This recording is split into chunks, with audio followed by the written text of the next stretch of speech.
sitting here with Stephen Reineke in a beautiful, beautiful setting, as you can see. Well, thank you. And Stephen, you're the music director for the New York Pops, going on your third year. And you're a little young to have all this happen to you. It's a big responsibility, maybe a little daunting. Yes? How did it all happen? That's very true. Well, it's great to be starting my third season already. Time has really flown by. It is daunting to lead the nation's largest independent pops orchestra and to follow in the footsteps of the great Skitch Henderson, who founded the orchestra. When he passed away, there was a 3-year search to find a replacement, and we came across each other and things just clicked, and it's worked out great so far. So it's been just been a lot of fun. It is scary, and thank you for calling me young. Mm-hmm. I did just have a birthday, and I turned 41. Since you've come aboard, how have things changed? What was the most significant change that you think you've made?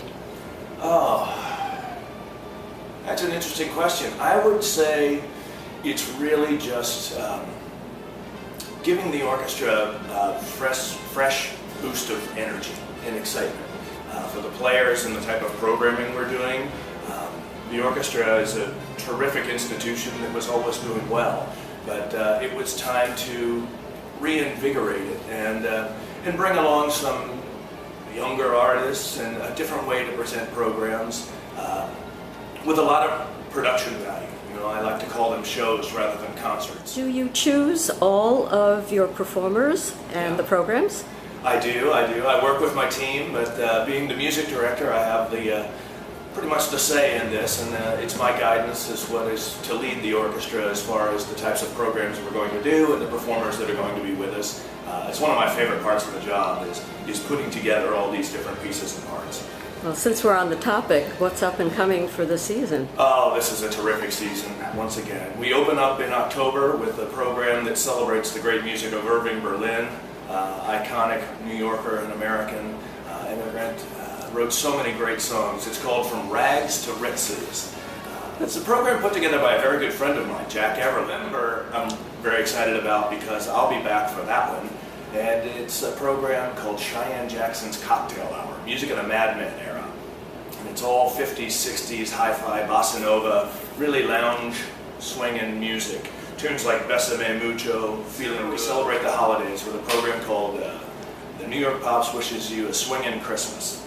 It's going to feature the great guitar player and vocalist John Pizzarelli and his lovely wife Jessica Molaski, and a lot of the sounds of the Ella Fitzgerald Christmas album and Sinatra. So it's going to be a lot of the swing Christmas stuff, which will be a little different this time, and also combined with some more traditional things. The next program we do, we're bringing in Patty Austin, somebody I've worked with a few times, and she does a great program that celebrates the Gershwin songbook that Ella Fitzgerald recorded. So you're combining some great stuff here. Gershwin's music, Ella Fitzgerald's versions of them, and all done with the great Nelson Riddle orchestrations, which have been opened up to us. So we'll be using a lot of those original orchestrations. After that, we're going to close the season with a program called Hollywood Award Winners. And it's going to feature all Academy Award-winning scores or songs. And also, it'll be celebrating the 80th birthday of John Williams. So really, to create a season, it's kind of like, I'm a composer as well. It's like when I write a piece of music. It has to have these arcs and hills and valleys. And I like to give a little bit of something for everybody.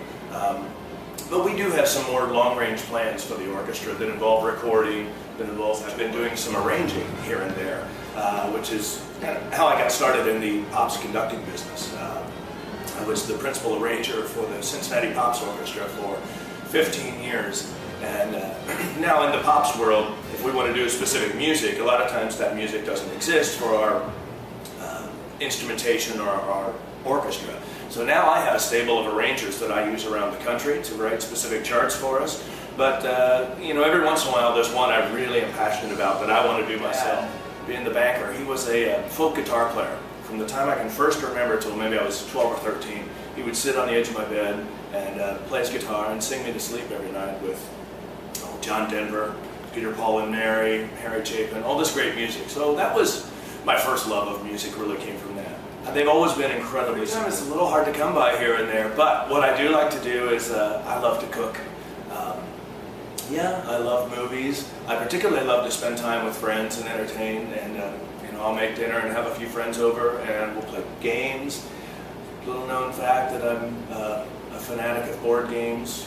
I like things like Parcheesi, Monopoly, Trivial Pursuit, all kinds of different games. Oh boy, I like trying a lot of new things, but I have to say one of my signature meals, I think it has to do with my German heritage. I make a really killer Wiener Schnitzel.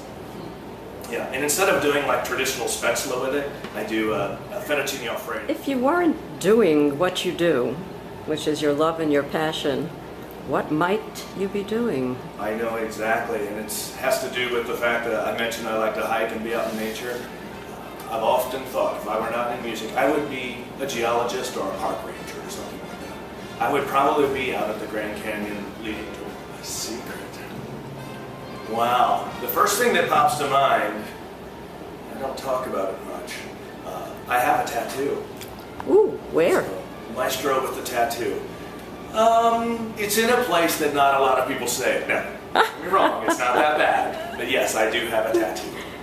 Would you share what it might be? It's a martini.